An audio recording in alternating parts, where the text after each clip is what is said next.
Hi, my name is Abigail Henry, and this is my digital literacy narrative. Ever since I was a little girl, I've had a habit of not being able to control my feelings. In the 3rd grade, my teacher suggested I should use a journal to write down my feelings. It honestly didn't really help, and I slowly stopped writing in my journal.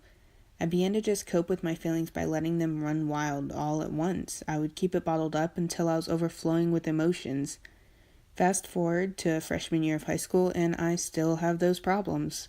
I constantly battled my feelings and overwhelming stress alone until I met one of my closest friends in biology class. In class, it's considered bad behavior to talk, so we did the next best thing that came to our minds. We wrote in a journal to each other, much like the one I had in the 3rd grade. Granted, it wasn't good behavior either, but it was all we could come up with at the time. We wrote about our feelings and kept each other going through rough times, drew funny pictures to cheer each other up, told our darkest secrets, and wrote encouraging pages that told how much we loved one another. She helped me overcome my overwhelming feelings, and I helped her overcome her feeling of being homesick. We sat next to each other, so it was easy to pass the journal to one another.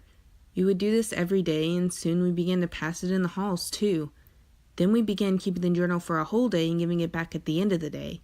Eventually, keeping it a day turned into weeks, and we would write any time we had the chance to.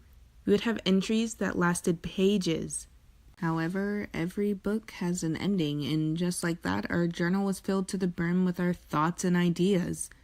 We didn't want to just stop there, though.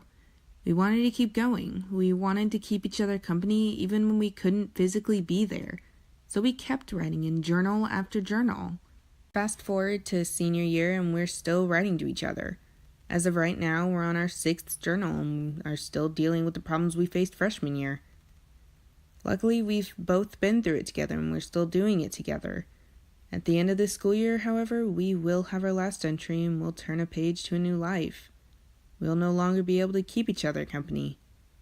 So we decided it was best to not only burn our bridge, but the journals as well. On the very last day of senior year, we plan to throw our past away to create a better future for ourselves. But as of right now, we will enjoy our time together and keep writing to each other as much as we can.